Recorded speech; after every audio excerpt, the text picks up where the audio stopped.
So tonight's topic is Buddhism in ancient Kedah, or in Malay they call Kedah Tua. It's a new name coined by the scholar today. But those say we can't find any text with the name ancient Kedah or Kedah Tua. So the three important books, reference book that I refer, the Malay Peninsula in Hindu Times by H. G. Wells. This is quite an old book, 1970. Then the second one is the most important one and very complete book, written by a French scholar. In fact, this French scholar is a world expert on Bujang. He's the head of the Oriental Institute in Paris, the world authority on the Malay Peninsula. Third one is the Federation Museum Journal. Some articles about Bujang Valley and the archaeological sites, written by Alastair Lamb. Alastair Lamb was a history lecturer in University of Malaya in the late 1950s. He's a foreigner. So he has conducted quite a lot of excavation in Bujang Valley. 1 minute, Brother T is coming. So we talk about Buddhism in Kedah Tua, ancient Kedah. You don't equate the modern day Kedah, the whole states, with the ancient Kedah. Because according to history, ancient Kedah, Kedah Tua, is a small region, located at the southern part of Kedah. Nowadays, at the Bujang, or the southern slope of Gunung Jerai, up to Sungai Muda, which is located at the northern part of Province Vellesley. We don't call Province Vellesley, we call Seberang Perai, I think. Yeah, it's the whole region at the southern Kedah, we should say that. Most of the archaeological sites are located there, you see. So the word Kedah Tua, ancient Kedah, is a name given by the modern scholars only this 10 or 15 years ago, you see. So in fact, during those days, we talk about Kedah Tua, we can only, according to history, it's a small tribal states. That means it's something like a kampong Malay word headed by the chief or head of the village chief, village head. So they use the term Raja, but this Raja was not a Malay term. This was borrowed from the Sanskrit India, you see. So now in Kedah Tua, in those days, 2,000 years ago, was Indianized state. Indianized means they adopted the Indian culture, Indian customs, Indian religions. So everything just like a state outside India, they call Indianized Kedah Tua, Indianized state, you see. So Islam only was introduced to Kedah sometime during 12th century CE. It's not very old. Before that, the whole region, the people in that region believe or practice Buddhism and Hinduism. See? So this part of history, you don't find in the history book today. Only you can find in those books written by the Westerners. So the best book, as I told you, the Malay Peninsula in Hindu time. This is the best book. And the second one, but it's a bit out of date. The second one is the best book. So, but we don't go into details according to the description of this book. We just talk about the Buddhism and Hinduism in ancient Kedah. So we don't talk in details about the social, economic backgrounds of ancient Kedah. I only confine to the introduction or as how Buddhism and Hinduism spread to Kedah in about 2000 years ago. You see, so we why we call it Indian nights? Just now I explained to you. Those days before the introduction of Islam to the Kedah to Bujang, the people there they practice according to the custom and culture, Indian custom and cultures. They have the Indian languages. They borrow from Sanskrit in India. For example, the Hindu titles, Sri Paduka Maharaja. This is not a Malay title. They borrow from Hindu, you see, Sri Paduka. Then they call the chief Raja. Then they have all the court procedures, administrative matters, all borrow from India, you see. Not the Hindu cultures, Hindu custom, not only influence Kedah, In fact, it influenced the whole Southeast Asian country, even in Thailand today. Those the installation of kings, this and that, they borrow the Indians style. They also engage the Brahmin priests to conduct all the worship, pujas, ritual and ceremonies, all these things. But in fact, up to today, you still can find all these examples. Those, when the Sultan was installed or something like that, all the procedures, they follow the Indian style, you see. So this one, we don't go into detail. As I say, we talk more on the Buddhism and Hinduism, you see. So now we come to the word Bujang. Bujang derived from the Sanskrit word. It's not a Malay. So Bujanga. Bujanga meaning is a dragon. So why they call it a Bujanga or a dragon? So if you look at the map of Bujang Valley, you'll notice the river, Sungai Bermok. It has a lot of tributaries. Sungai Merbok Kecil, Sungai Mas, Bujang, Sungai Bujang, and so on and so forth. You look from the top, it looks like a dragon with all the legs stretching out, you see? Right or not? Dragon body, all the legs. So, Bujanga. So they call the whole region Bujanga or Bujang, meaning the dragon. That's how the word Bujang comes about, you see. So, Bujang, we talked briefly about this region. It consists of two main rivers. The Gunung Jerai is somewhere further north. So from Gunung Jerai coming southwards, you have one Sungai Bermok, Sungai Muda. So these regions, a lot of tributaries, the rivers, then a lot of these archaeological sites located scattered all over here, particularly along Sungai Bujang. You see.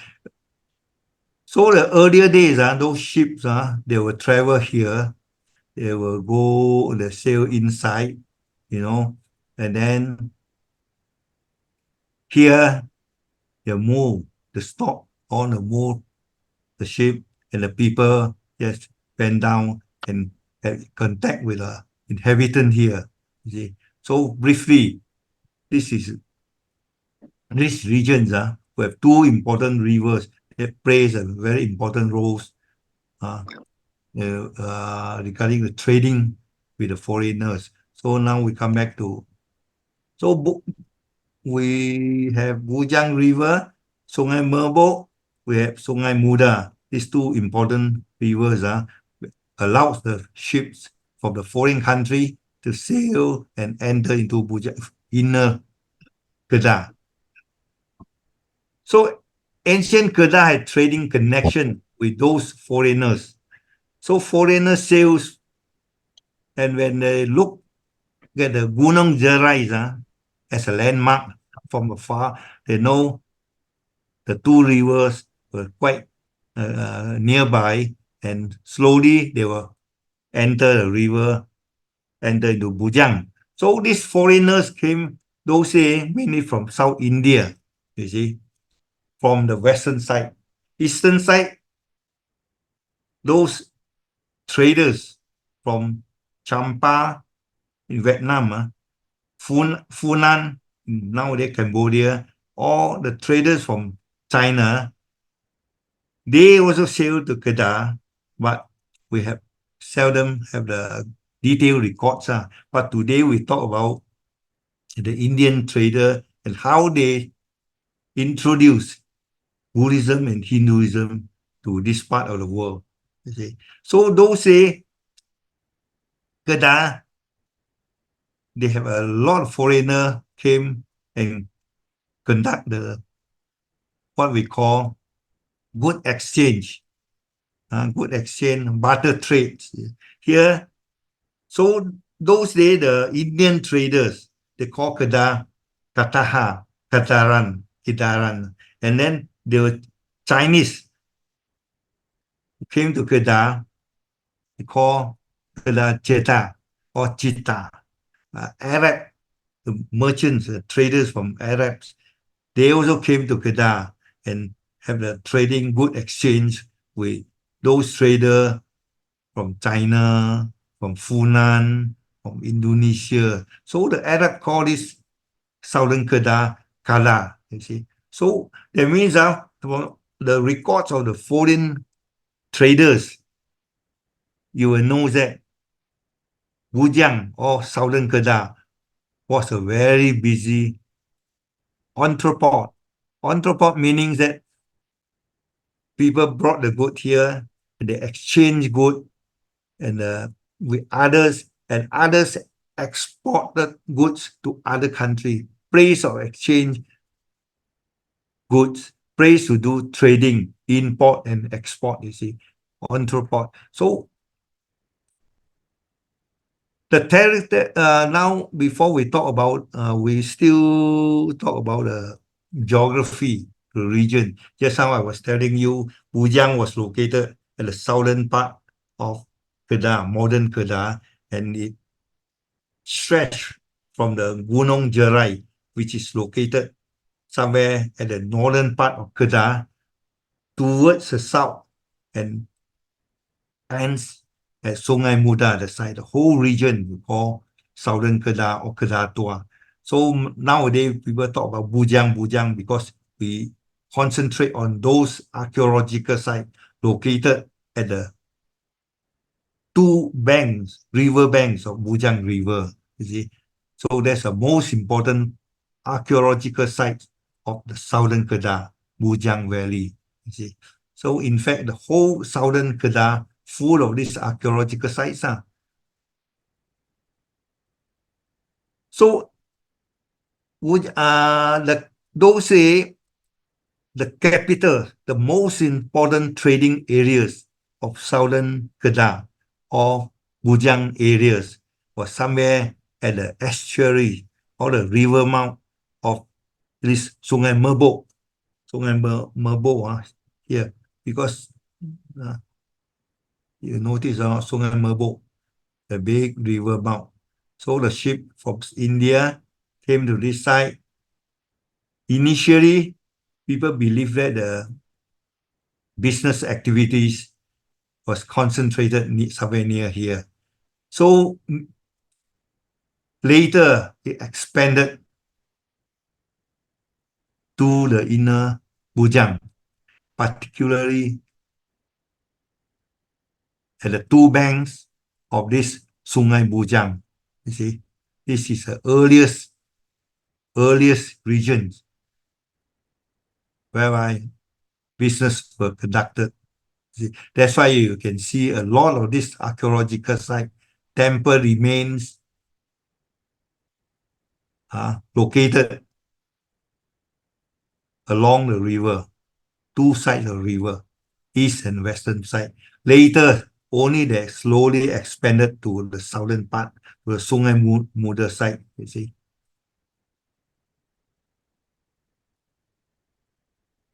At first, the business trading areas, or we call it capitals, the important trading areas was located somewhere at the river mouth. Slowly, only they shifted towards the inner Kedah, particularly along the western zone or Bujang River, as early as first century Common Era. You see, but so as I say, this river, this area is the most important trading place where trading was conducted, and that's why most of the archaeological site can be found here. So who founded the archaeological site and who excavated all these important historical sites? Not the local people. Before that, there were few British people, the governor, James Lowe. Then we had Evans, but very little they have done about it. They were not specialists. They are not expert archaeologists. Later, when these British specialist archaeologist H.G. Weil came in the 1930s together with a wife. They conducted a lot of archaeological works. They have found 100 oversights, you see. After that, when he went back, little work were done because the local people, they don't, maybe they are not interested in this Buddhist and Hindu site. Until 1950s, the lecturers, MU lecturers, Lester Lambs, also foreigners, they follow up with all these works, Sullivans, Lester Lambs, they further excavated and more archaeological sites were found all over this region, you see. And most of these details have been documented. You see, nowadays, this is a map showing all the archaeological sites. It's not complete because complete archaeological sites, I think, exceed 100 over sites. We can only show you the important sites only, but mainly along Sungai Bujang, as I say, and later along the two river banks of Sungai Muda, Sungai Bujang and Sungai Muda, these two sites. And a lot of important remains, temple remains, were found at this place as well as this place, Sungai Muda. You see? So that how these buildings, temples were built and when was it? Who built that? So of course not by the locals. As I said, 2,000 years ago, Bujang was an important trading center, important entrepôts. So the traders came from all over the world, particularly from India and particularly from southern India, you see. So this Indian,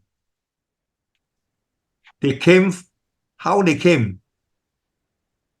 Because why they came here? First, they look for spices. Second thing, they look for gold, precious metals. Precious metal gold very much sought after, not only by the Indian, the Roman, the Chinese emperors, the Arabs, all likes gold. So when India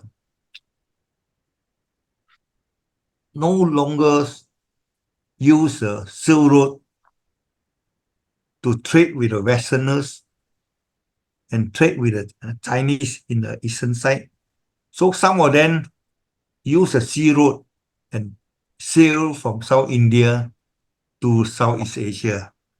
Not only look for the spices, they also look for the gold, you see. So normally they follow strong wind. Those say they did not have the motors, engines, all these things. They will follow the monsoon winds, you see, and sail from India to Southeast Asia. So basically, where they follow southwest monsoon and northeast monsoon.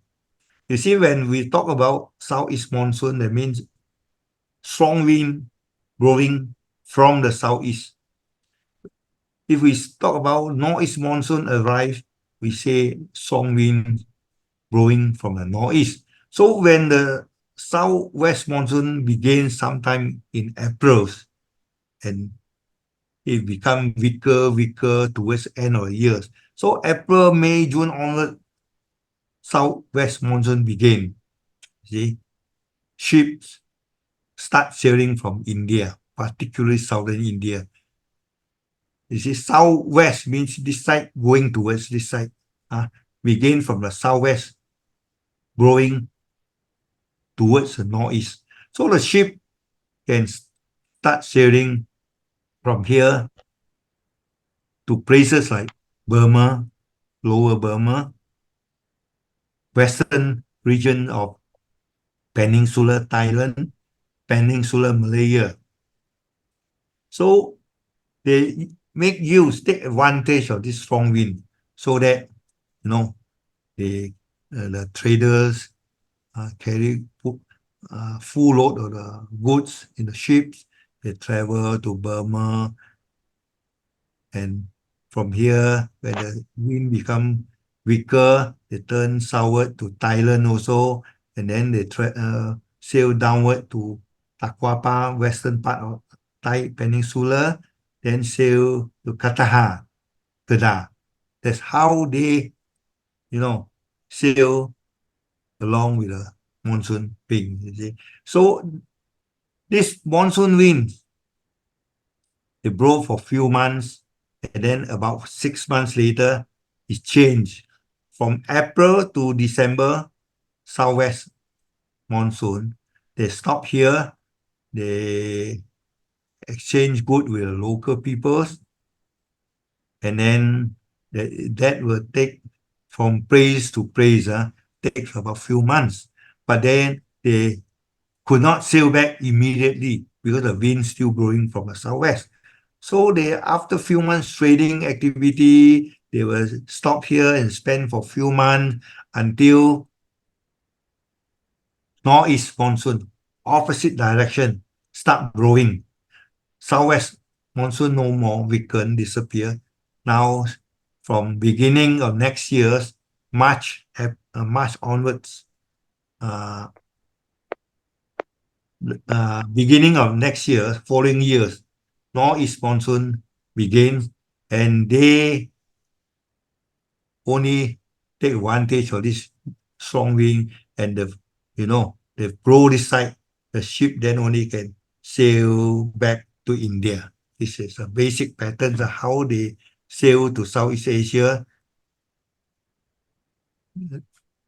and you see the ship follow the strong wind and sail towards the northeast, located in mainland and Southeast Asia like Lower Burma, western coast of Peninsula Thailand, Malaya. So here you see the north southwest, as I put a note here, it begins in the middle of the year, usually April to September. It peaks at the end of the year and weaken towards the beginning of next year. So next year, from October to March of the following years, north monsoon blow opposite. You see, the southwest monsoon begins from April to September. Then the ship will follow the strong wind and sail to mainland Southeast Asia. So upon completion of the barter trade, the trader will spend another few months in a foreign land. So they did not return immediately, because the whole trading activity will, would take few months, and they have to stay there for another few months until the opposite direction, the strong northeast monsoon wind blow. Then only they return to the country. You see, they will stay for spend a few months foreign land, waiting northeast monsoon wind before returning to the homeland. You see, northeast monsoon the following years, March, October, March onward, particular beginning of the following years. So during the interval, what they did, the Indians, the traders, will spend their time in a foreign land. So in this case, they stay in Bujang there, and then they stay there, build their own home. Some of them married with the local peoples, and then when they're free, they perform puja, they worship, they engage in religious activities, building temples, etc. You see, so why they pray, why they worship? One of the important reasons is that they pray for safe to return to the homeland safely. Right now, there's examples who I'm going to quote here. Slides 30. For example, slide 30 give you a very good example. Slide 30 here. Sorry, slide 31. Slide 31, a stone tablet. Stone, not, we don't call tablet, it's steel, a rectangular block of stone discovered at the southern part of Bujang. We call it a Buddha Gupta inscription. Here, on one face of the stone block, they engrave the image of a stupa, Buddhist stupa. So the two sides of stupa, they inscribe in Sanskrit words. The script we call Pallava script, South Indian script, the language, Sanskrit. Here, the Sanskrit words depicts or talks about what? One side of the image of the stupa with the text of the inscription on either side. Inscription also contain a blessing. So one side they talk about the blessing, safe journey. The other side they talk about karma and rebirth. So archaeologists, from all these evidences, they know the traders, the people here were Buddhists. Of course, the archaeologists cannot say the 100% the local inhabitants were Buddhists or not. At least the traders that came here were Buddhists. They introduced the puja, the Buddhist ritual and ceremony here. They inscribe with all the verses, Buddhist credo, blessing, hoping that they return safely. You see, that's one of the evidence they discover later. Wait, we still have to go back. So we talk about why the Indian trader came to Kedah, and how and why and what they perform, how they spend the time in between two monsoon seasons. You see, so that's why nowadays we have a lot of temple remains. We have a lot of artifacts, Buddhist artifacts they proved the practice of Buddhism in Bujang Valley those days. Here, roughly, we know how these people came to Southeast Asia.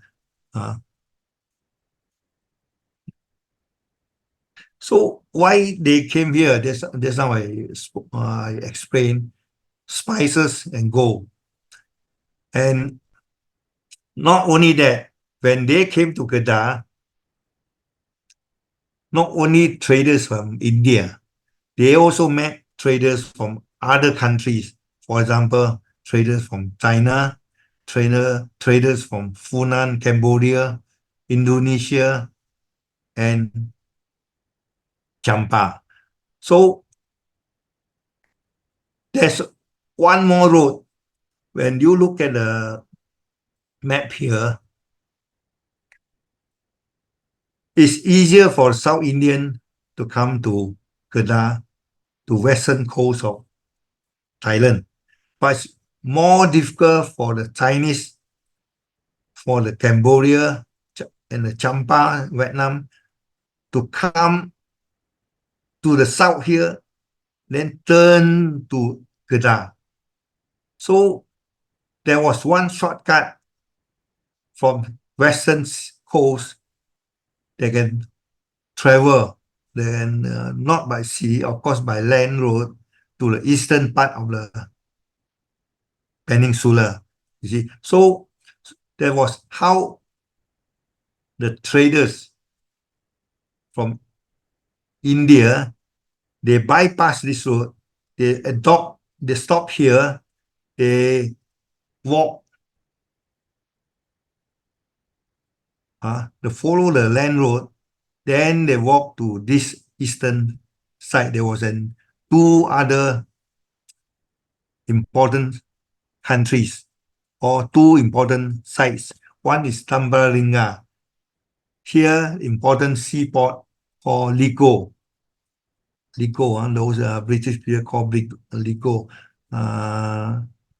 English, the English, the Thai name I forgot, but English they call Ligo. Then there was another kingdom called Langkasuka.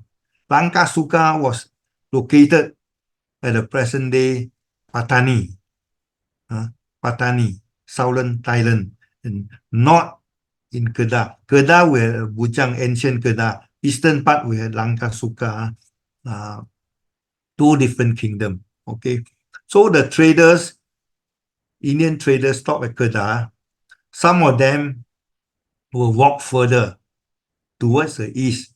When they reach Langkasuka, they will meet all the traders from this part of the world, from Champa, Cambodia, and from China. So how they walk this? There was a shortcut here. Kedah here.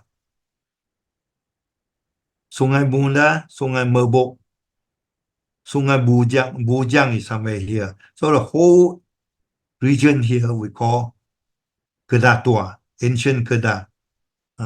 Ancient Kedah. So some of the trader, they finish good exchange with the local people, or some of them with other trader from other part of the world. Some of them will travel instead going down, sailing downward to Singapore and then turn up again. They walk, they park the ship here, they carry the goods a short distance, then follow this river to Patani, Langkasuka. From here, they may travel further, sail further, and trade with the merchants from China, from Cambodia. So those days, that was the way how they conducted the business. Some of them, but most of them will stay here and did and conducted the business, and some of them will trade with the Chinese by walking a short distance to Langkasuka instead of going down to Malacca. You see. So we finished we have more or less discussed the geography, location of Bujang.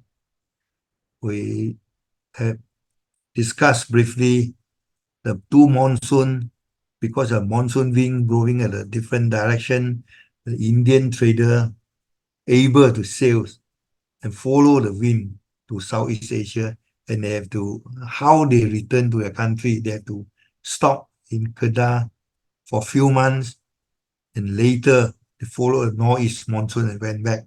Then some of them stay here and took a shortcut and trade with merchants from the eastern part, the Far East, China, Champa again. So various ways they conducted the business here. So a lot of these entrepôt were located those days, particularly the western part of the Southeast Asia. So because of the strong southwest wind, monsoon wind, it's easier for them to sail here and traded with the merchant, with the peoples from this part of the world. Why not? This part, western part. Lower Burma, active. A lot of areas we were not going to talk about Lower Burma because a lot of Buddhist sites also found in Lower Burma. Western part, Thailand. Southern part of Thailand, a lot of archaeological sites. Takwapa, Tambaringa, and Krabi, etc., etc. And again, we're not going to talk about Thailand and Burma. So, Malay Peninsula is concerned, the most active part is Kedah. Of course, we have other Buddhist sites like Perlis, Kelantan, Kinta Valley. But today, we only concentrate on Kedah. Okay. Kelantan, we have Cetu, Tanah Merah, another ancient tribal states. Also a Buddhist and Hindu kingdom, you see. So, okay, we roughly discussed the social and economic background of ancient Kedah, you see. So we are not going to talk about how big is the region's populations. We're not going to talk about the economical social background, this and that, you see. Now we come to the main topic, main point. That is the theories as how Buddhism and Hinduism was introduced to Kedah. There are four important scholars. I'm going to discuss their theories. They talk about how and when Buddhism and Hinduism spread to Kedah. First one, I would like to quote Wales, H.C. Quarrick Wales theory. He published a book, a lot, in fact, not only a book, a lot of books written sometime in 1930s, early 1940, pre-war, all talking about the archaeological sites, archaeological works in Bujang. You see. According to him, sometime around 3rd century Common Era, that was about 1,800 years ago, the Indian traders came to Kedah. Most of the time, they engaged in the business dealings with the local peoples. You see, slowly, about 100 years later, they introduced the religions to this part of the world. Instead, using the word introduce may be not so suitable because scholars still not clear how many local inhabitants were Buddhist or Hindu. What they knew, what they saw, the the remains of the temples, only they believe only those traders were the Buddhists and Hindu from India. Whether the local they believe or practice Buddhism, Hinduism or not, so far no scholar will give a definite answer. You see, but the fact that the remains that excavated or found by the archaeologists today were mainly Buddhists and Hindus. That shows that at least the traders from India, they were Buddhist, either Buddhist or Hindu, you see. So, but according to the the Kedah Chronicles, Hikaya something, there were a lot of these rulers in ancient Kedah. They had Sanskrit names. For example, uh, uh, but especially those rulers before they were converted into Islam, became Muslim, they had Sanskrit names, you see. So right from 11th century AD up to 12, at least for the past few hundred years, they have good, clear records stating that those rulers in Kedah, before they became Muslim, they will have the Hindu names. They practice Hindu cultures. See, so obviously, not only the traders were Hindu or Buddhist. They believe the rulers and the people there, if they're not Muslim or if they're not Hindu or Buddhist, at least they adopted the Indian culture, Indian customs, you see, because the local Hikaya, the text, mention the Hindu names. And indirectly, not if we don't have this clear evidence, we look at those kings, those people in Cambodia, Funan, Champa, Thailand, very clear. All these the rulers and people in all these countries, Thailand, Champa, Funan, they have they're either Hindu or Brahmin or Buddhist. They also have the Hindu name. For example, a very good example is Cambodia. If you study the Cambodian history, they notice the kings those days, or Indrawaman, or Waman, all the Hindu name, very clear. So indirectly, if we want to apply the same theory to Bujang, we believe that not only the merchants from India practice Buddhism and Hinduism, they believe at least the local rulers, some of the people here were Buddhists or Hindus, you see. So according to a modern scholar, for example, just now we mentioned this H.G. Wells. He says from 4th to 6th century Common Era CE, Mahayana Buddhism and Hinayana Buddhism. Hinayana, we don't mention Hinayana because these are blanket terms referring to those Buddhist schools like Theravada, like Mahasangika, Savasivadas, general name lah. So the earliest from 4th to 6th century CE, Buddhism, Mahayana and Hinayana were very popular, prominent in Bujang here, in fact in Southeast Asia.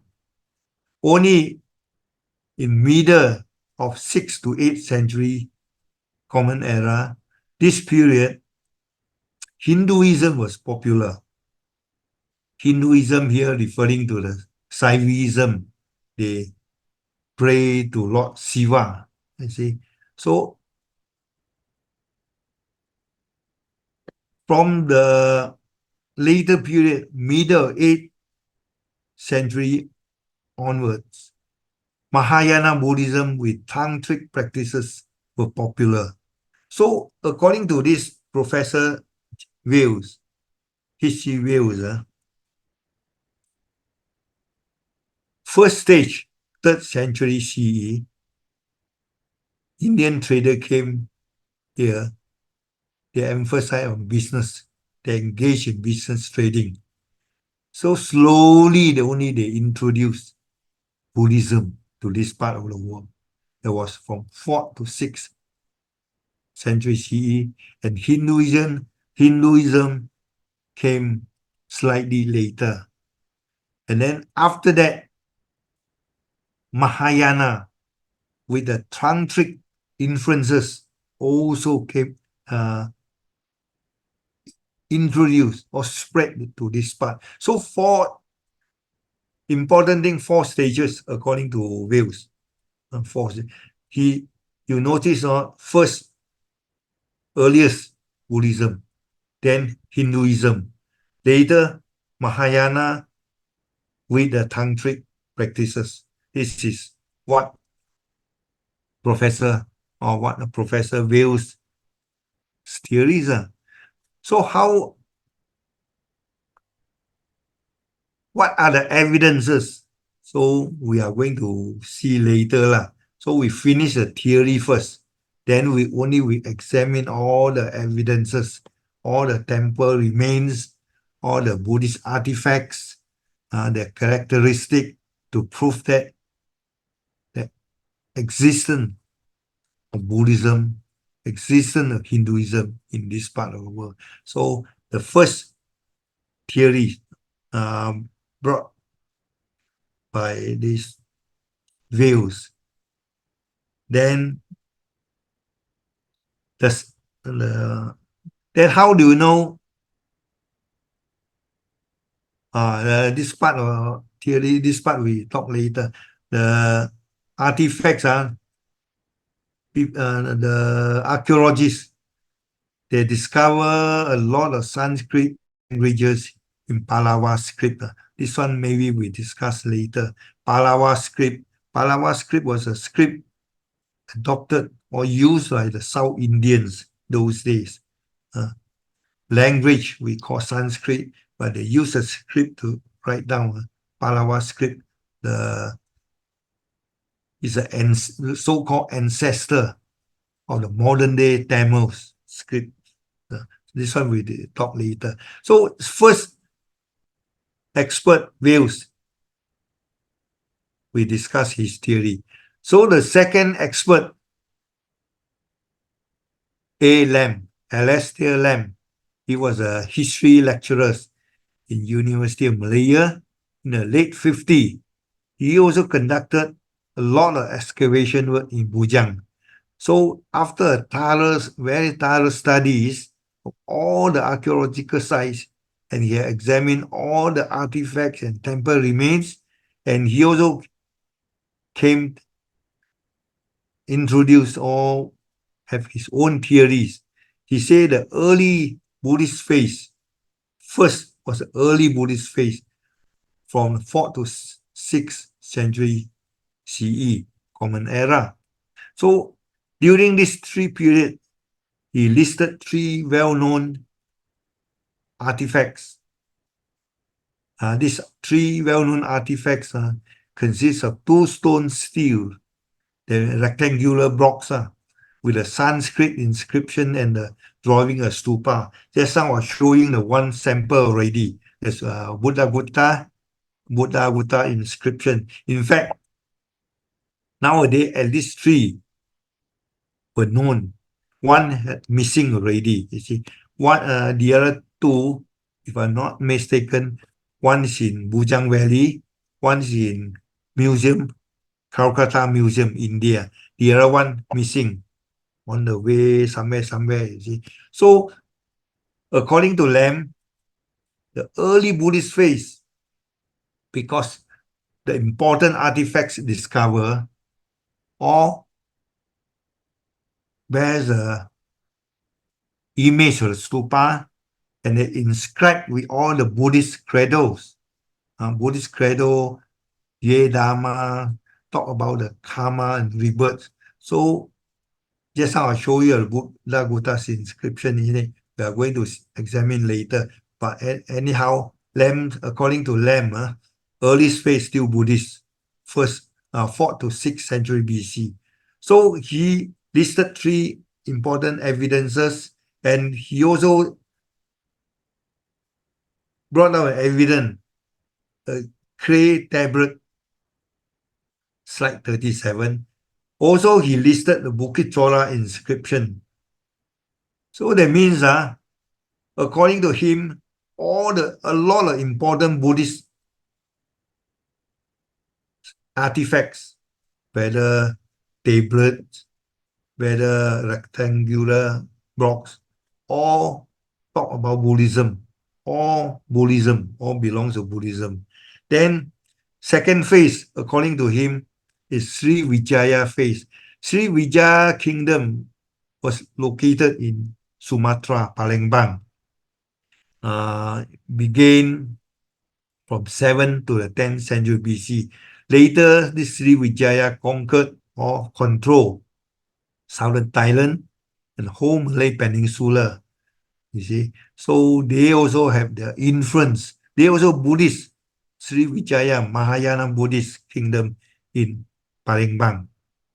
So later you see some of the temple structures have the Indonesian influences. See? So according to Lam, earliest phase Buddhist, second phase Mahayana Buddhist with the tantric elements, and during this second phase, Hinduism was introduced to Kedah. You see, so during this phase, we can see nowadays we see a lot of chandis. Chandi means those temple structures, stupas with a shrine hall, showing the strong Indonesian influences.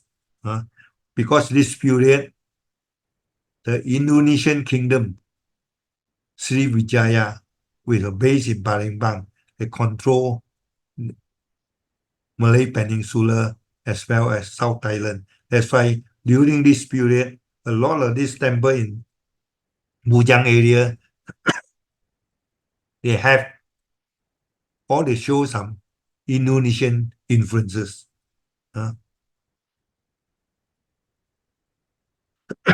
Just to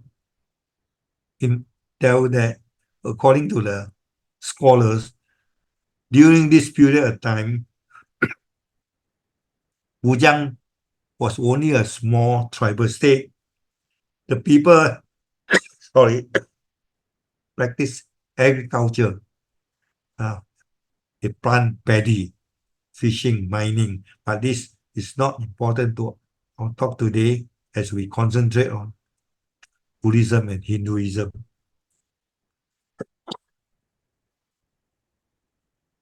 So the third phase, according to this plan, Pangkalan Bujang. So during the third phase, they also discover a lot of evidences. For example, the Greek Buddhist shrine, they also found a lot of, those what we call stone base for the linga to fix onto it. See, so the second phase is a mixture Buddhism and Hinduism, according to Lam. So the third professor, the third scholars, is our UKM Professor Suhaimi. He say from 3rd to 10th century Buddhist faith, Buddhism was prominent. Hinduism only became prominent from 11th to 14th century onwards. So based on these three scholars, we have a very good conclusion that all scholars, all these scholars are very well-known scholars, not the normal kangkong professor. All these scholars, they agree that Buddhism arrived earlier than Brahminism or Hinduism. Sorry, I can't say so, but based on archaeological evidences.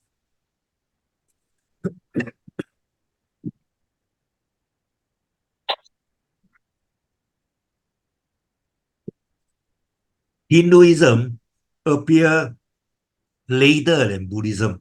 So far as Bujang is concerned. See? Sorry. So based on archaeological evidence, Buddhism came to Bujang first, earlier than Hinduism. And not Hinduism that came to Buddhism, came to Bujang first. Excuse me.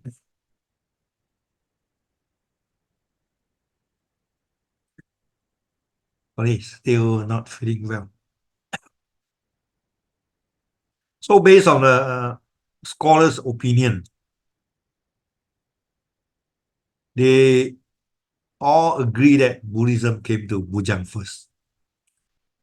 Their theory, their conclusion, all based on the evidence, based on the artifacts that they have discovered in Bujang area. So now we come to the latest French scholar, Michael, is world authority on Bujang also. According to him, 5th to 8th century, also Buddhism was prominent. So that means all the scholars, whether the local scholar, the UKM professor, or the Western scholars, they all agree that Buddhism was introduced to Bujang first and not Hinduism. Why some people say Hinduism was very popular? Because what they can see today in Bujang Valley, those big temple, Hindu temple, so they thought that Hinduism came first. Because the Buddhism came earlier, and most of the temples have been destroyed. Only thing you can see some remains of the temple base. You see, for example, now say we come to the all these evidences. So first evidence, site Sungai Bujang, site number 1. Archaeologists found in western bank of Sungai Bujang the remains of the stupa, op octagonal sites, 8 sites. It's clearly remains of the base of the stupa. So this, according to the scholars, they say this one dated between 8th and the 9th century Common Era. This is one of the examples, evidence of the presence of Buddhism or the Buddhist stupa or temple shrine area in Bujang. One example.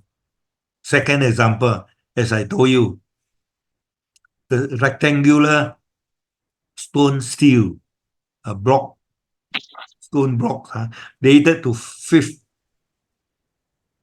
century CE.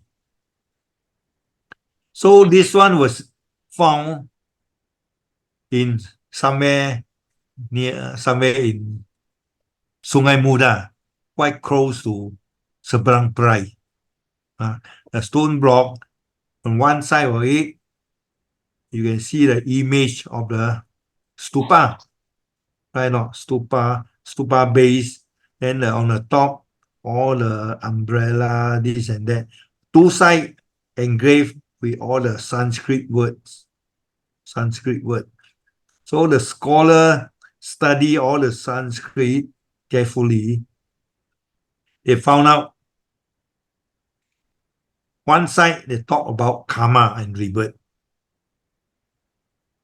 Here they say that due to the accumulation of karma, and karma is the causes of rebirth, one side. The other side is talk about the blessing passage, blessing. So why blessing passage? They engrave with this one, with this were the merchant sail back safely or something, blessing. So the two sides, one is about the Buddha's teaching, and another one talk about the blessing, the words of blessing, this and that, safety words, this and that. So this, as I say, archaeologists has discovered about three stone blocks. One has gone missing. This one we call Buddha Gupta inscription is now in Calcutta Museum. There's another one discovered about 20 or 30 years ago, still in Bujang, the third one. Third one, when you go to Bujang, you can see that. So now we talk about this, the word, all these inscribed languages use Sanskrit. The script they use, we call Pallava script. Script means the way of writing script lah. Languages means the language that convey the meaning lah. So very clear. Why from South India? Why people concluded or came to a conclusion that this thing came from South India? Because the script Pallava script can only find in South India. That type of script. Indian, they got so many type of script those days. They got North Indian, they always use a Brahmi script, or later it developed into Devanagari script. Whereas in South India, they use Pallava script. Pallava script, they use this script right from 4th century onwards, Gupta dynasty, until around 8th or 9th century, Common Era. So from this piece of information, the archaeologists that discovered or found this stone still in Bujang, they come to a conclusion that this must be a Buddhist, the one who engraved this stone, this image, and must be a Buddhist. And this whole thing came from South India because they used the Pallava script. Then Sanskrit, they never use Pali, so it cannot be from Sri Lanka, must be from India, Sanskrit, you see. But the archaeologists never say that this is Theravada, because in South India, not only Theravada is popular, Mahasanghika also popular, Mahayana also prominent there. And the Mahasanghika sub-school, the Chaitya, also dominant in South India area. So the archaeologists can only say that the South Indian, because they use Pallava script lah, South Indian introduced Buddhism. Why? Because of the stupa image here. South Indian introduced Buddhism to Bujang area. But they never say it's a Theravada. They practice Theravada or Mahasanghika or Mahayana. Particularly, they only give a general statement, Buddhism. That's all. So this is one of the conclusions that the scientists, archaeologists can tell you, you see, Buddhism as early as 5th century CE. Then regarding the date, age, they only rely on carbon dating. They use a carbon dating technique. They can find out the age of this. So with this stone still discovered in Sungai Muda, this piece was found in Sungai Muda. Why people left the thing there? Because here they say that the captain, a captain called Buddha Gupta, before he went back or sailed back to India, they always put a piece of stone near the riverside or seaside as a form of blessing, safe journey. This is the ancient practice. This how they found out because of the wording, Sanskrit wording here. Blessing passage of safe voyage for Captain Buddha Gupta. They always inscribe there the purpose of putting down this rectangular stone steel, you see. So they the purpose of inscribing all these Buddhist stupa and all these Buddhist credos is a form of, truth, a form of protection, you see. So even though this sort of practice is quite common even to nowadays, a Chinese, to roadside there to prevent any accident, they always put a piece of stone with a Chinese word there in it, a form of protection. Those say the Indian, they practice this, you see, they inscribe Buddha's teaching as a truth, then the Buddha's image as form of truth. The truth, according to Buddhism, carries power. Here, what they want is power of protection, safe journey.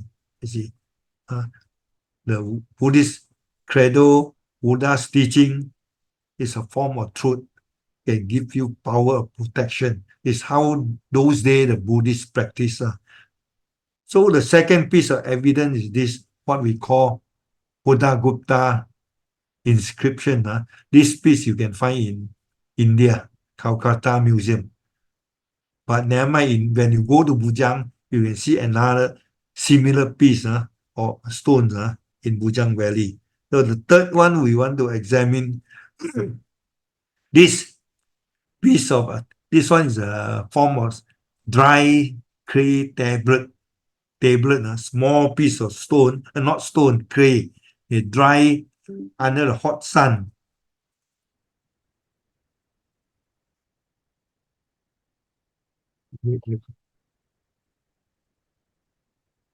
They dry under hot sun so that the clay become very hard. So before they put under a hot sun, the clay there, they inscribe all the Buddha's teaching. So then after that, put under hot sun, they dry it. So when the thing is hardened, the whole piece of clay tablet, they embedded or enshrined in a stupa. Again, for what purpose? And they inscribe the Buddha's teaching. As I say, according to Buddhism, the teaching of Buddha's teaching represent or symbolizes truth. See? And according to Indian Buddhist, truth always carry power. Yes, people form or chant or chanting, Palita chanting. You chant a sutta, you are telling the truth, and the truth carry power. So those days, people prepare all this stone or clay tablet, and they inscribe the Buddha's teaching onto the surface of the tablet, and this piece of tablet artifacts carries a power of truth. See, so they always offer an enshrine in a temple. You see, so later archaeologists discover this. For example, this one discovered in Kampong Bendang, western side of Sungai Bujang, dated beginning of 5th or can be a 7th century CE, according to the carbon testing, carbon dating. Because from here, you don't know, you can't find confirm the date. They use a scientific method, radiation, radio radiologists will carry out all the carbon dating. So they can find out the date of the sample. See, this one, 5th to 7th century CE, sun-dry clay tablet. 3 sides, So each side they engrave with all the Buddha's teaching, Sanskrit inscription. Again in Pallava script, but language they use is Sanskrit. So one part they talk about the Buddha's powers. Bala. Buddha has a power, a divine eye, divine ear, ability to, to see the past life. All this power they describe here. And then they talk about 18 independent quality of Buddha, the virtues of Buddha. And then another side, they talk about the Dharma, the law of causation, dependent origination. So the teaching, according to the archaeologists, part of this teaching was taken from a Mahayana text. So this is the evidence that not only the Hinayana schools of Buddhism was introduced to Bujang, Mahayana's teaching also introduced Bujang. So South India, not only we can find the presence of Theravada, because in South India, Theravada was popular in Tamil Nadu those days. And I share with you the history of Buddhism.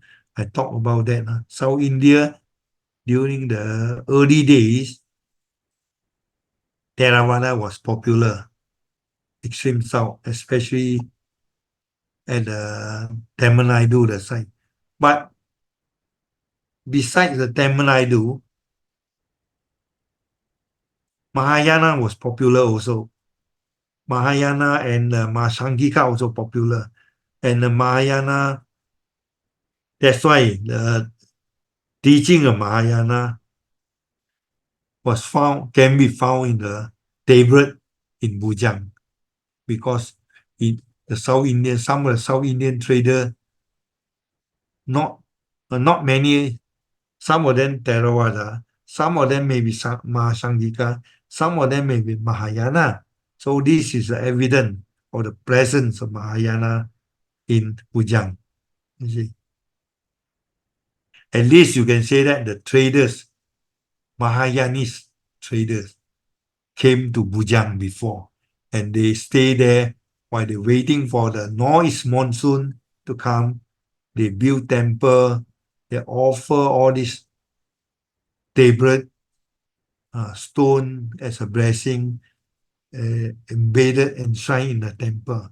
That's how they practice during the short interval in Bujang. So another one evidence, the details. Here we only can see the Pallava script, the original. Here the translation given by the USM professor. You see, left hand side, This detail you can see later lah. All the detail. I give you a very brief summary just now. They talk about the Buddha's power, talk about Buddha's quality, they talk about the law of causation, dependent origination, roughly these three things. The detail, you can find it here.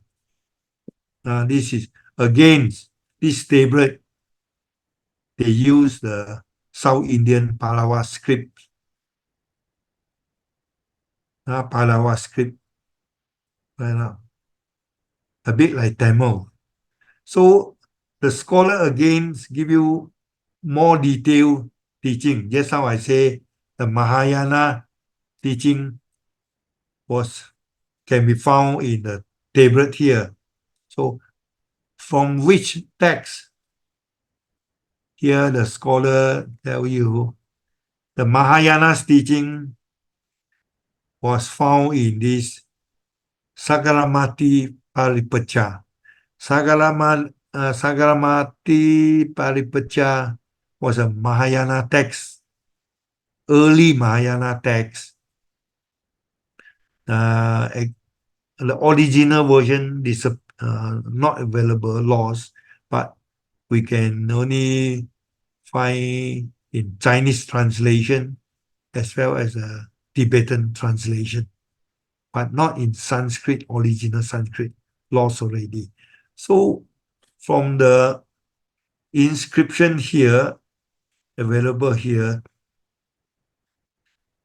they managed to try to trace out the teaching from this Mahayana Sutta. So now we see Mahayana, Hinduism, and all teachings, all South Indian Hinayana schools, all present in Bujang. So this is another artifact they discover in Bujang. At the twin site, PB, Penggelang Bujang, site 4, site 5, or 21, 22, according to Wales, 5th to 8th century BC. So still belongs to an early period, you see.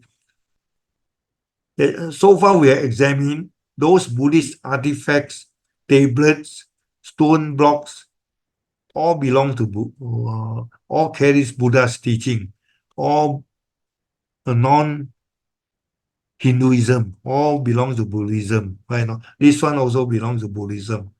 Now this one you can see in Bujang Valley, in Bujang Museum. Very early Buddha image, statue. These two also. This is the Dwarapara, protector of Buddhism. This is a Buddha statue. Left, between Sungai Merbok and Sungai Muda. You know, on the top you have Bujang Valley, then further south is Sungai Muda, Sungai Merbok, then further south Sungai Muda. So this one was found between Sungai Merbok and Sungai Muda. Is a piece of, Dwarapara. Dwarapara is what we call protecting Deva. Granite, is a stone granite protecting the Deva. So it shows that there must be a temple those days in Bujang, because this protecting Deva, if you go to Indonesia, you visit all these ancient old temples, they will always have a Dwarapara protecting Deva, the statue put in front of the temple, carry the thunderbolt or stick or something like that. So in Bujang, also archaeologists excavated this Dwarapara, and this is quite an old sample between 5th and 8th century Common Era. Dwarapara, and this site Buddha statue, 9th century. So all these temple all belongs to, we can say, Buddhism, you see, present in Bujang during the early stage. This one, again, early sample.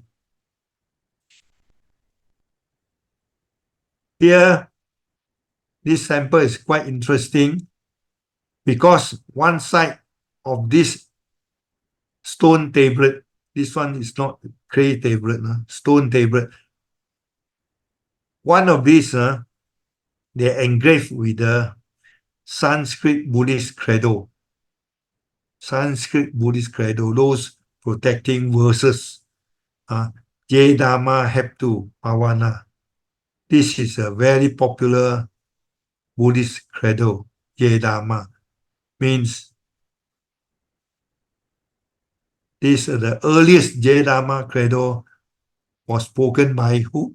By Venerable Asaji in Rajagaha.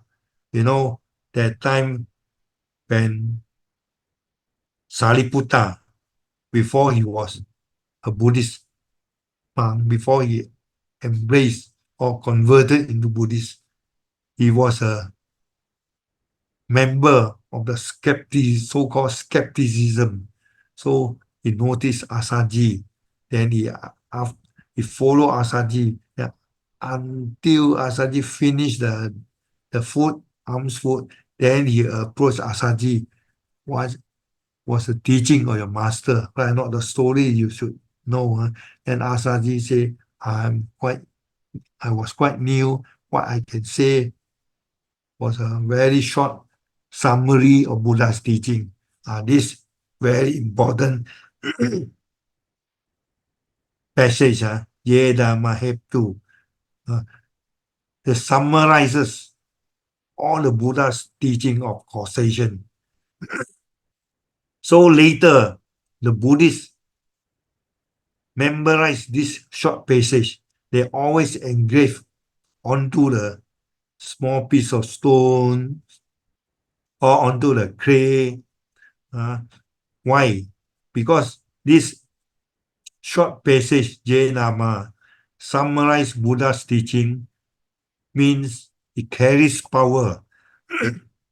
It symbolizes the truth. So this script, they always offer to a temple, engraved and embedded, and enshrined in a stupa.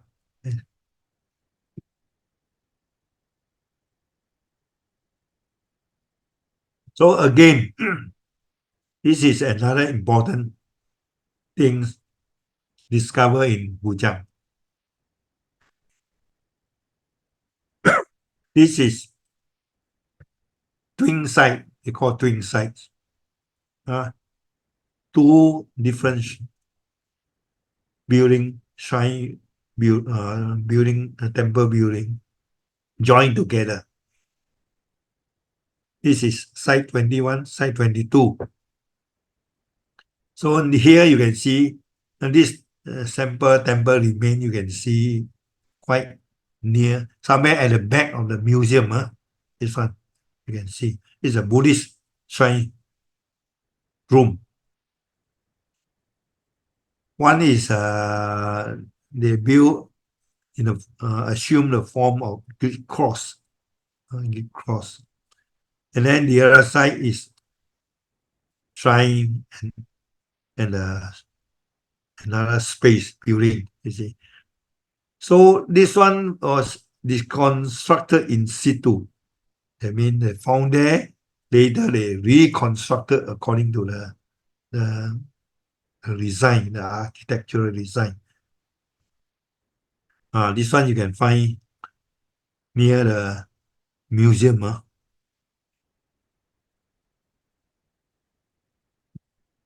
Then the archaeologists also discover some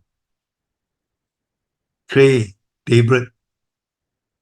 This clay tablet they inscribe with a single letter.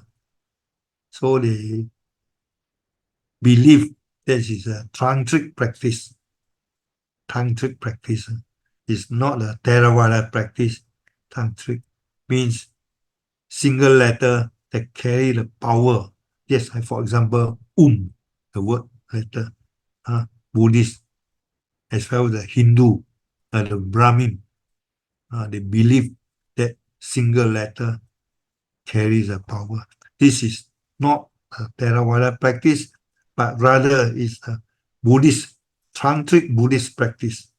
So it shows that Mahayana Buddhism with tantric influences also found in Bujang Valley. Next thing, this one you can find in Bujang, but the original is not in Bujang. Bujang, the one I believe in is a replica. The original in Singapore National Museum. This not copper, is a bronze Buddha statue, 21 cm height, discovered at the eastern side of Bujang Valley, Bujang River, Sungai Bujang, Bujang River lah, eastern side. They found out. So bronze image should be around 6th to 7th century. Cannot be earlier than 4th or 3rd or 2nd, because the bronze image was a bit late. Earlier on, Indian people use the stone, sandstone, or granite here to sculpt, to build, to construct, to make the statue. So the bronze image was a bit late, 6th or 7th century. This one found in Bujang. This is another stone steels. Steels means a rectangular block of stone. This one was found quite recently. Whereas the earlier sample was found earlier on, you see. But this one dates back to 5th century CE, was quite an early sample, same as the other two. As I say, they were all together 3 stone blocks were found in Bujang Valley. One has gone missing. Another one, the Buddha Gutta inscription, is now in Kolkata Museum. And this one, this is the only one in Bujang Valley, Bujang Museum. You can find in Bujang Museum. The stone steel, upper part missing. Upper part missing because the earlier sample, as I told you, the Buddha Gutta inscription, on top of the dome, stupa dome, is the base, is a stupa upper part dome, some semi-hemisters. On top, usually they have something like umbrella structure, correct or not? Seven part further up. So this part has gone.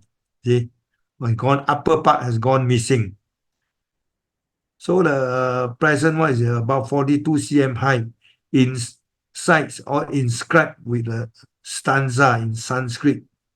Again, Pallava script, South Indian script, 2 sides, Sanskrit wording. Again,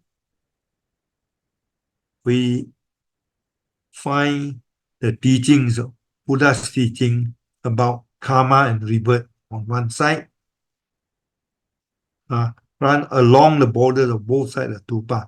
They always have the stupa, they always inscribe Buddha's teaching there. Again, as I say, they inscribe Buddha's teaching, which is they believe that it carries power. You see, Buddha's teaching about rebirth, karma and rebirth here. This sample you can see in Bujang Valley. This one you can see in Bujang Museum. This one was found, I think, about 30 years, 1980 something or 1990. Yeah, about 30, 20 or 30 years ago. They just discovered. Whereas the other two example was found quite late, long ago. So would here you can find Buddha's head have been chopped out by the, I think must be by the peoples, because you see quite smooth, flat surface. People use a parang or chopstick because they don't want to see the face of Buddha. So this is another evidence of the presence of Buddhism in Bujang. You see, this one was found 7th, 8th century, Kampong Sungai Mas. Whereas this one we call votive stupa. Votive stupa is a small miniature size of stupa, offer or symbolize your offering of the stupa, your build contribution for the stupa, you know. So if you don't have money to build a big stupa, just a small size of stupa, offer it. That's all. And you gain merit. You see. So this one was found here with 4 sides of Buddha's image. 4 sides. This type of votive stupa you can find a lot in India, in Sana, in Bokaya, in Kusinara. A lot of these votive stupa, they always offer build it at the surrounding of the temple. You see, something you're offering a stupa to the as a form of contribution. You see, so in Bujang we can see this practice also, offering of votive stupa. Here you can see the statues. All these are good evidence of the presence of Buddhism in Bujang.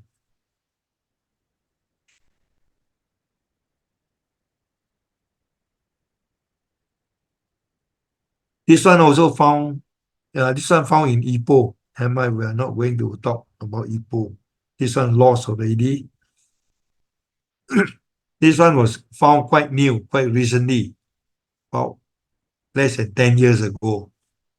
This is very clear evidence of the base of Buddha stupa, right or not? Circular, then the center is a rectangular spot. It's something like the base, the middle structure of a stupa. The base is always circular for you to circumambulate, to walk around the stupa. Circular, you see, walk around the stupa. Here is the main stupa structure. Unfortunately, this one crumble. You can't see the proper structure, you see, but people assume that it's going to be a main structure of stupa. You see, so obviously this is a remains of a Buddhist stupa. See? They use a clay brick.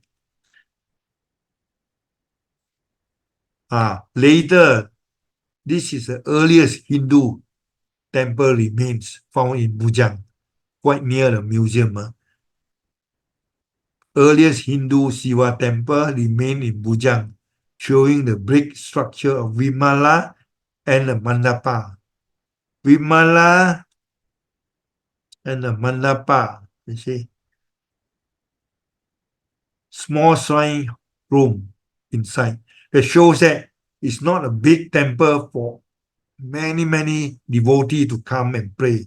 It's only confined to a few people who can enter the room here.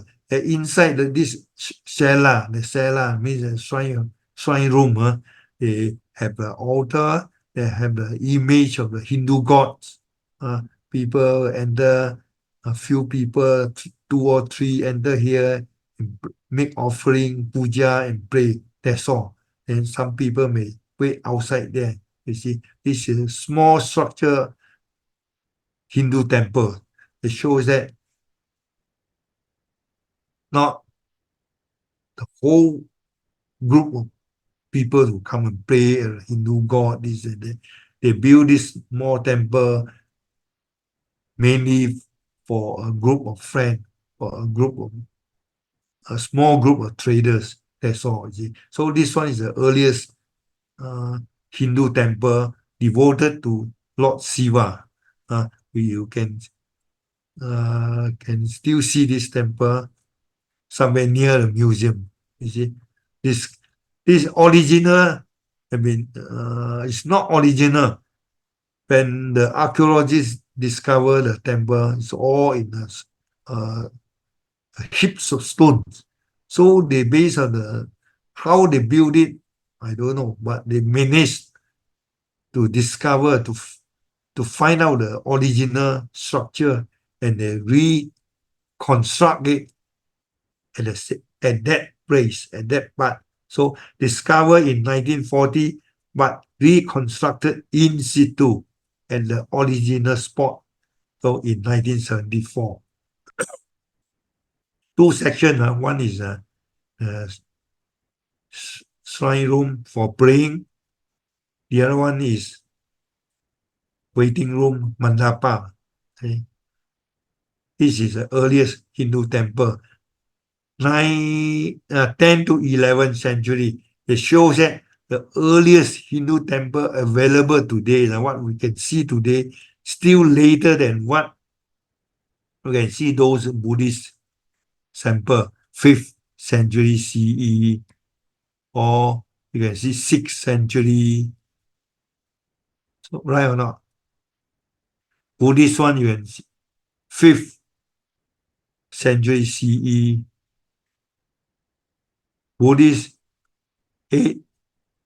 Buddhist, you can find 5th century, quite early.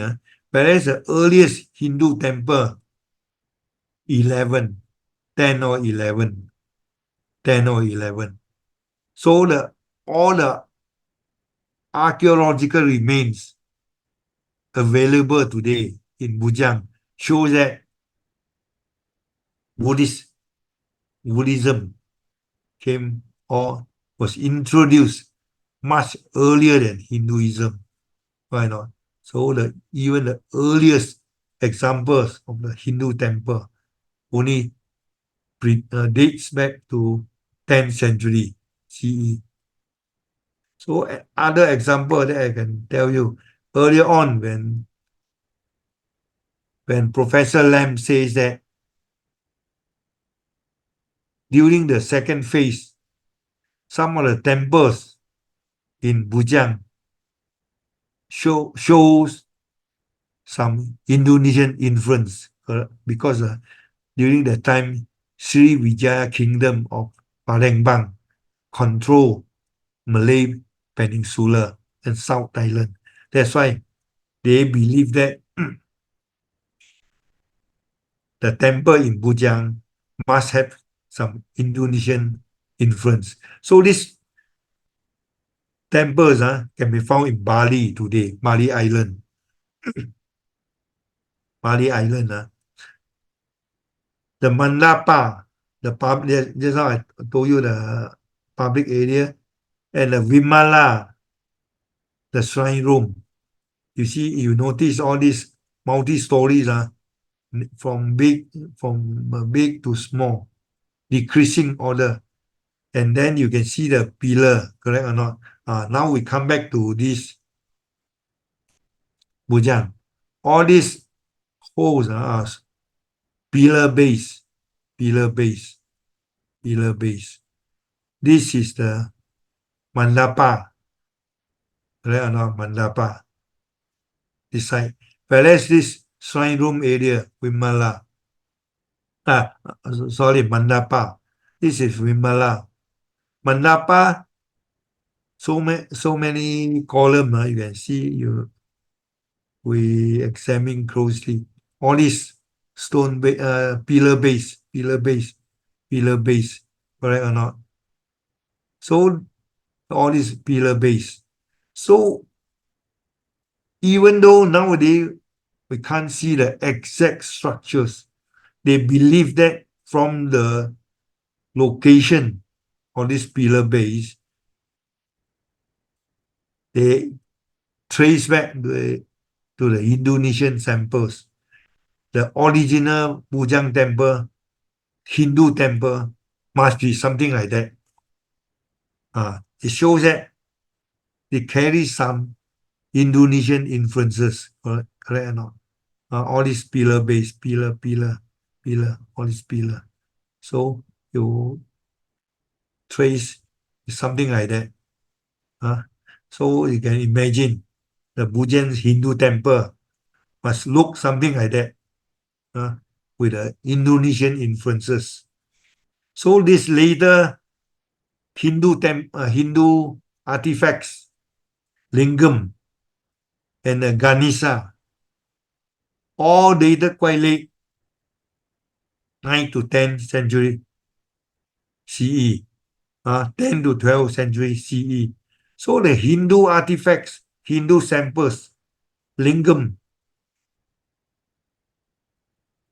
and the Ganesha, the Hindu gods, they also, all these samples excavated or found in the Bujang Hindu temple site.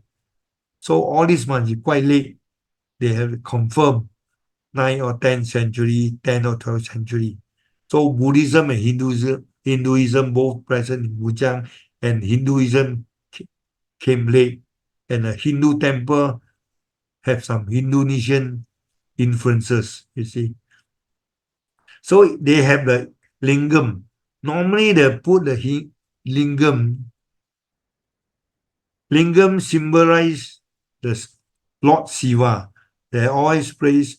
They have the altar somewhere inside the shrine room, and then put the lingam somewhere inside there. Stone a lingam. They symbolize the presence of Lord Shiva. You see. So then they make offering there inside there. Then the next sample, you can see outside the Bujang Museum, a lot what we call is a stone base, and they place the Hindu god lingam fixed somewhere here. Then the whole thing put inside the shrine room, you see. This is a place for them to praise the lingam, or the Hindu god, you see. So this is, again, Hindu structure dated 10th century, quite late. The most popular Hindu temple remain that you can see in Bujang is the Candi Bukit Batu Pahat. It's somewhere at the back of the museum. You can find this one, quite a big one. Again, you can notice all the pillar, stone base, pillar base, pillar base. So here, pillar base, pillar base. Here, the two structure, the shrine room is a bit higher. You can walk up a few steps. Then this is Mandapa. Mandapa. This is Vimala and the shrine room. Small shrine room inside. This section is called Vimala. You walk inside, then only a few people can enter the shrine room to perform the puja. In front of the linga is somewhere here. Okay, this is a basic structure of the Hindu temple.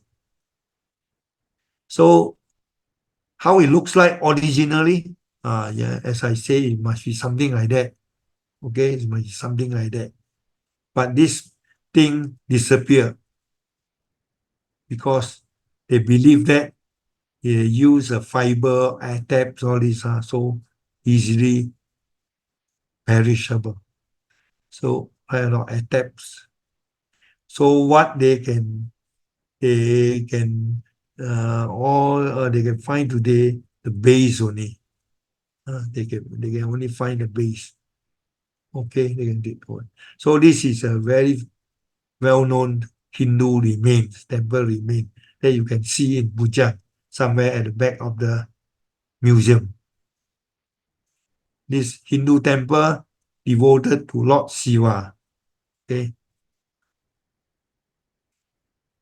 So when they excavated this temple site, they found a lot of this stone box, stone box. 8 boxes were found in this Batu Pahat, Candi Bukit Batu Pahat, 8 boxes. So they've 8 boxes they discover it's something like that. Granite box, stone box. At the bottom, they have 9 cave-in impression. So the center one is a bit bigger. So each compartment, they put those they put some germs, they put some gold flakes or silver flakes as an offering lah. They put there, then they put on top of this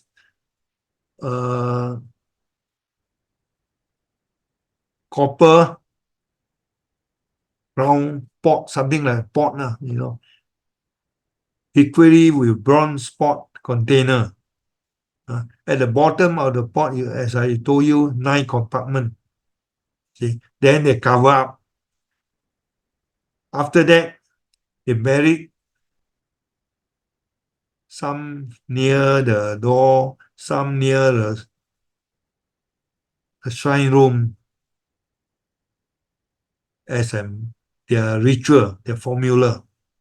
Nowadays, this type of practice you can find in Buddhist temple also.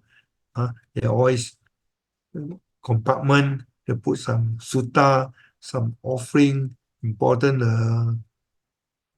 items, religious item. Then they bury it inside the foundation or something like that. Still practice Hinduism, Buddhism, you see.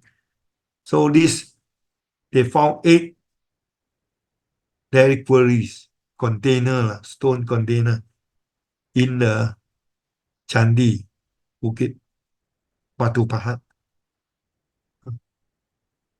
They found out later. So this is another Candi, they discover Hindu temple, Vimala and Mandapa. Here also they discover a pot reliquary also. They found a bronze reliquary, again, the Hindu temple practice. Then another item, important one, related to Buddhism was they call it a Cerotokun inscription. They found in Bukit Mertajam there, south of Sungai Muda. This one can be dated to 5th century CE. All this Sanskrit language in Palawa script talk about karma and rebirth. Again, karma and rebirth, because karma and rebirth symbolize the truth according to Buddhism. And this truth carries power, you see. Palawa script. This one you cannot find in Bujang. You can find in Bukit Mertajam. So this one you cannot go. It's a Buddhist sample about karma and rebirth. Then this one just now we discussed Hindu temples. They always have a copper pot and put inside the stone reliquary or stone container, and then they bury it underground in the Hindu temple. You see. So all these examples we discuss here as one thing we can notice regarding the age. All these Buddhist sample here are much older than the Hindu temples, Hindu stone container. which belongs to 8th, 9th, or 10th century Common Era. Those Buddhist samples were examined, and Buddha's head, Buddha's head, votive, votive stupa, or you can see the stone steel with a stupa image and Sanskrit. All these are dated quite early, 5th or 6th century. So the conclusion is that based on all these evidences, all this archaeological evidence, Buddhism was introduced to Bujang earlier than Hinduism. You know, that's one thing. Who introduced all this? Particularly the South Indian traders. These traders came here to look for gold, look for spices, and they have to wait for the right season. Then they sail to this area. Uh, when they came here, they stay here. They have to, to prepare some stone tablet, clay tablet, or they build, or they construct steel, inscribe the image, Buddha stupa image, and inscribe the verses, Sanskrit verses, for protection, a blessing for the safe journey. So there's it shows that the early Buddhists, their practice when they came to Pujang. But how the local people practice Buddhism, we still have no concrete evidences. So far, the evidences are all related to those, you know, um, uh, those small temples believed to be the place for the traders to carry out their rituals, their pujas, and then the Hindu temple the remains of Hindu temples that we can find today. Only small temples allow few people to, perform the puja, their rituals, ceremonies, etc. Other than that, we have no further detail regarding the practice of Buddhism and Hinduism in Bujam area. So a lot of these local professors, they, of course, they say that, oh, the Buddhism, Hinduism, they introduced by the trader, but it's meant for those people who stay here and practice. They argue that for local people, not whether they were Buddhist or Hindu or not, nobody can give a clear conclusion. But the kings, local kings that adopted the Hindu cultures, they use Hindu title, Hindu names, uh, Hindu languages, Hindu word to write thing. That one is confirmed. Definitely, they adopted the Hindu culture. Whether they were Hindu or not, nobody will tell. And the local professor will only say, oh, they practice shamanism. Whereas this temples, all these artifacts were adopted, were made for the traders only. So that's a general opinion the scenario of Buddhist practice in ancient Kedah during those days. So we don't talk about the history of ancient Kedah, how people live, what they did, uh, how big is the kingdom, all this with social economic background. I just minimize or don't seldom talk about this. We only, due to time factor, we only discuss the introduction of Buddhism and these traders, how they practice Hinduism and Buddhism here, for what purpose. You see, that's all. So just a very basic ideas uh, about Buddhism and Hinduism in ancient Kedah those days. So, any questions? Any questions?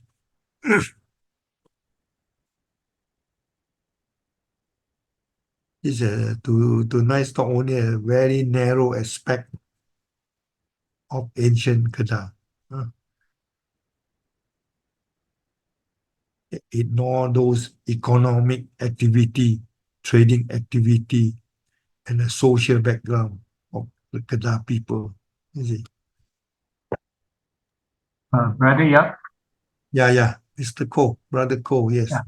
Okay, can you go to something like the map on the slide? I think number 10, I think. 10, Then, I think around 10, I think there's a map there. Number 7, 7. No, these are okay. These are, if you look at it, the Pataliputta and Nalanda is actually very close to Burma, northern part of Burma. Pataliputta, yes. Somewhere here. So do you see that there is a land influence? That means instead of going by sea, there are land influence across to Burma, Thailand, and then down to the peninsula? Would there be... To Burma, yes. They don't walk all how many thousand and thousand. Is much easier to sit inside the ship and travel here. Here they influence Burma, yes. Buddhism in Burma got the influence, tantric influence from North Naranda side, yes. But then Buddhism in Sumatra influence not only the southern Indian side, also from the North Indian side. You see? So even in today's Naranda in India, you can find a temple site. The copper plate mentioned this temple was the building was sponsored by the king of Palembang. Still there. So it shows that they got context not only with the Naranda Buddhist side, also from the South India. South India, you have the Theravada and Mahasangika and Mahayana and other Buddhist school. Whereas here you can see the Tantric Buddhism, Tantric practices, especially towards the end of the Sri Vijaya kingdom. The practice was not a pure Buddhist, it's a mixture of Tantric exotericism of Hindu and the Buddhist practice, influenced by the Tantric practices in the Northeast India. As I discussed with you the history of Buddhism, correct or not? Those are Tantric practices influence the Sri Vijaya kingdom. In fact, the Sairenda, the Bolo built by Sairenda, was influenced, is a bit Tantric practices of this Northeast India, rather than Theravada and other schools of Buddhism. So various schools of Buddhism, they have their influences in the Southeast India, Southeast Asia here. Not only, but majority of the early traders all came from South India. Early stage, South India. That's why South India, the practice, you don't see a lot of tantric, but later Buddhist practices, you can find a tantric influences. This one all came from Northeast India. That's what surprised me is that because the land travel is so much easier compared to the sea travel at those time, but then it seems that based on the what you call Kedah side, Kedah side, it seems to have more influence, or rather the archaeological evidence is more from the South India influence. Yeah. South India more. But if Yes, you it look is at at early stage, yes. But if you look at the more recent Kedah history, because Kedah area is actually under the control of Thai, the Siam, That one is later stage. latest thing. After 13th century, not early stage. Before the 7th century, strictly influenced South Indian Buddhism. Because Sri Vijaya from Palembang, only from 7th century up to 11th century. Sri Vijaya Kingdom, founded in 7th century. Whereas early Buddhism, before 7th century, Buddhism already introduced from South India to Kedah. 5th, 4th, 5th, 6th century AD, CE, before Sri Vijaya. Later, the Sri Vijaya Kingdom was formed, and later it controlled Malay Kingdom and the South Thailand. And then, according to Alastair Lamb, second phase was Sri Vijaya phase, correct or not? First phase, early Buddhist phase. His classification is reasonable in that sense. Take into consideration of the Sri Vijaya's influence. Nowadays, there's at least one or two temples remain in South Thailand that has the same temple structure, temple design of Sri Vijaya, South Thailand. So that's okay. Looks like the remains has to do with the civilization of the people who brought the so-called the knowledge and the practices together. So that means from which area. maybe their civilization is not so strong, so their artifacts. Because you find that a lot of archaeological remains that is left behind by those with very strong civilization. Otherwise, you don't see. So so far as Buddhism is concerned, we only talk about India. We don't talk about Sri Lanka. Notice or not? Sri Lankan, as I share with you the spread of Buddhism, Sri Lankan version only came to Burma after 12th century CE, correct or not? Remember or not? After 12, 13. After that, Thailand 13, correct or not? So we are talking about the Buddhism, Bujang, which is 4th or 5th century CE, 800 years, 700 or 800 years before the Sri Lanka version introduced to mainland Southeast Asia. Right or not? You remember or not? Yes. So we don't talk about the later part Sri Lanka came here. We talk about the early part from South India, introduced to this part of the Southeast Asia and Malay Peninsula, all from South India. When I discuss the spread of Buddhism to the South, I mentioned to you, right or not, it was a South Indian who introduced Theravada to this part of the world, and not from the Sri Lanka, which came quite late, after 12. Understand? Yes. You try to recall, because all these are interconnected. Interconnected. Okay, thank you. You just remember that their activity, simple, make it simple. Buddhism was first introduced by South Indian trader, and they came here for making spices for the gold. And how they came, they depend on the season, monsoon rain, southwest.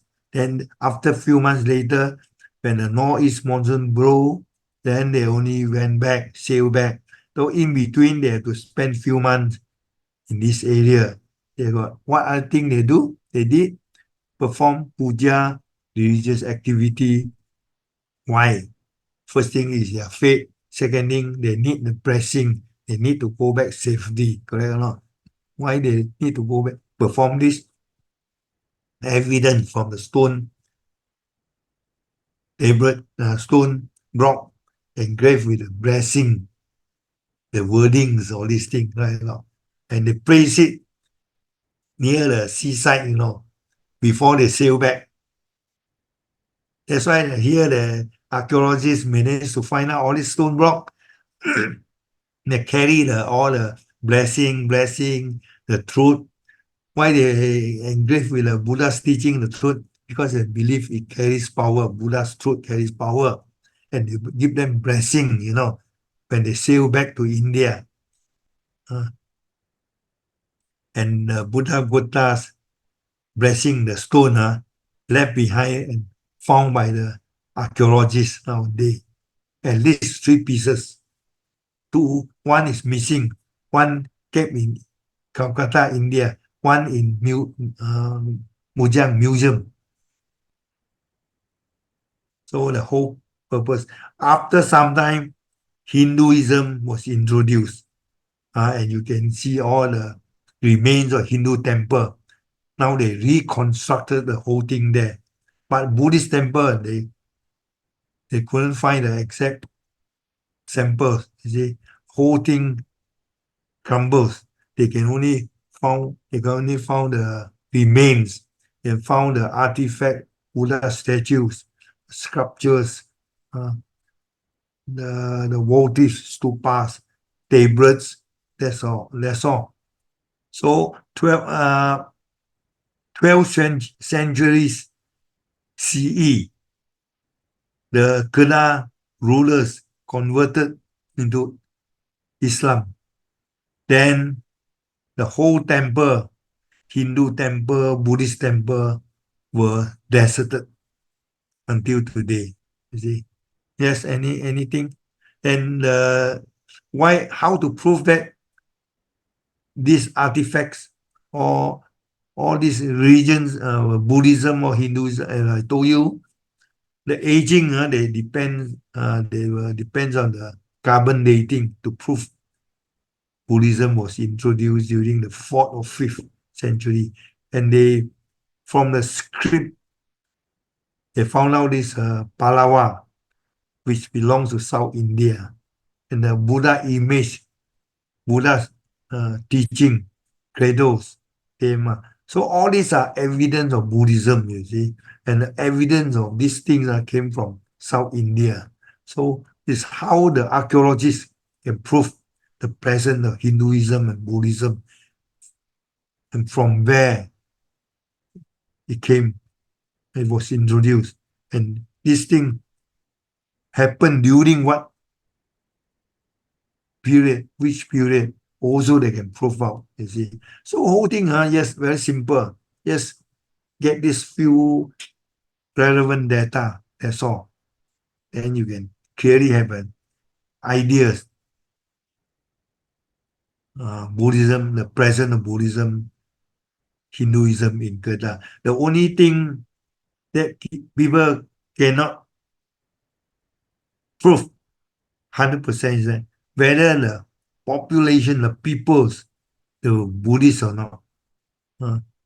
But even though the kings and the people adopted the Hindu cultures, Hindu customs, and the religions present here, Buddhism and Hinduism. But whether the people adopted Buddhist practice or not, there is no clear evidence. Even though people have found the temple structures, Hindu temple structure, Buddhist stupas. That's all, you see. Any questions? If you go to Bujang's museum, you just notice all this artifact, that's all. So the importance of the main objective of this talk is to tell you the history of Buddhism, Hinduism, and to give you some evidences, that's all. What else, James? Nothing else, huh? Brother, yep. Yes, because I got sore throat. Any question asked, otherwise I will. Brother, yep. Yes. What I want to ask, the Sungai Batu, some has claimed that it is 2,000 years old. Any truth to this? 2,000 years old base of Possible. stupa there found. When Sungai we Batu. say when we say 2,000 years old, you means a civilization 2,000 years old. You cannot say Buddhism is 2,000 years old. These two different issues. Be careful. Okay. There's a lot of people say Sungai Batu 2,000 2,000 over year. So they claim that Bujang is older civilization in Southeast Asia.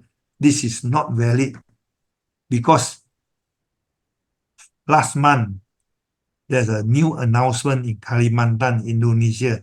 There's a similar iron smelting funnel also discovered in 4 or 5 places in Kalimantan with a picture photograph they announced recently.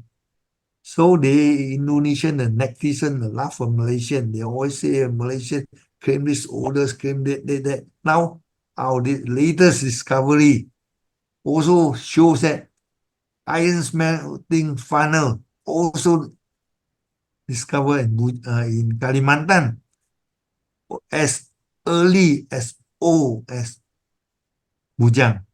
Brother, So, yeah. yeah. Yeah, okay. The Bujang Valley, the sites are so plentiful. Yeah. Can we conclude that at that time, the traders who came, they were practicing Buddhism, and did they influence the locals? That's a question. That's a question.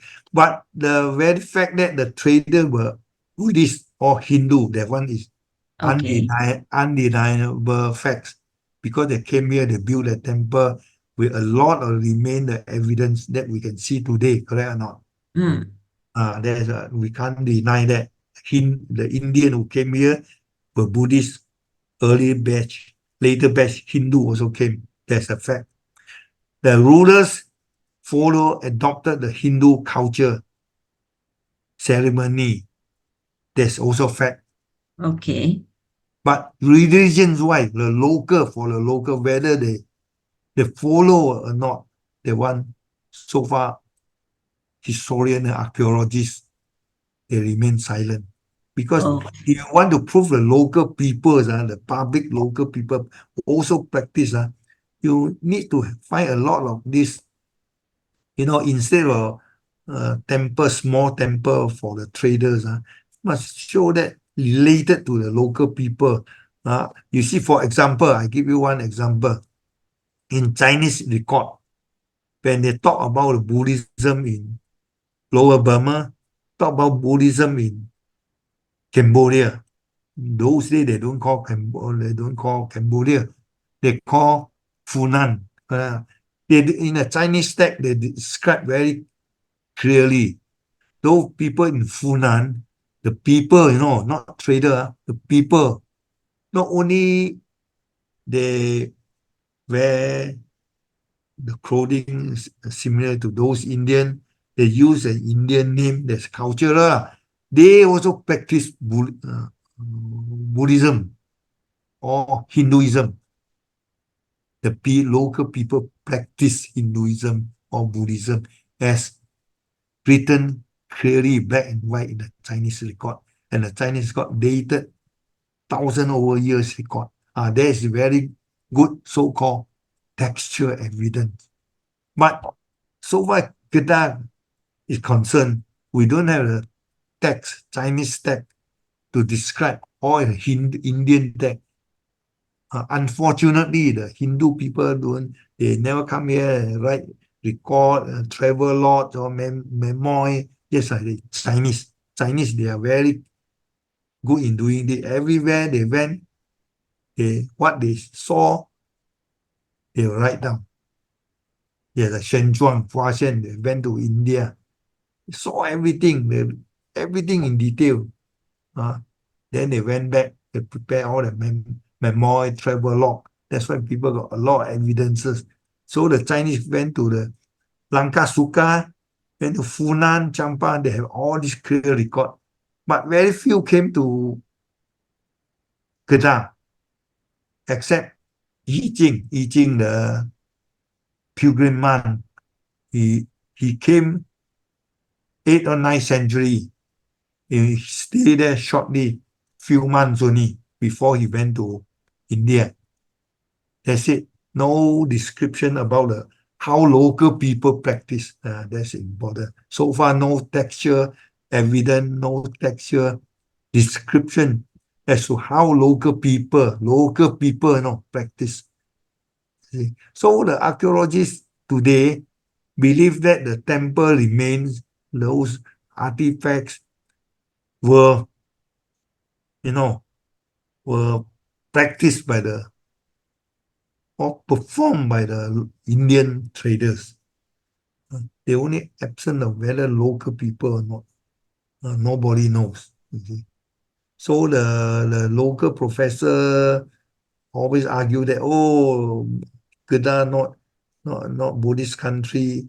The Buddhist, only those foreigner who came here, they practice.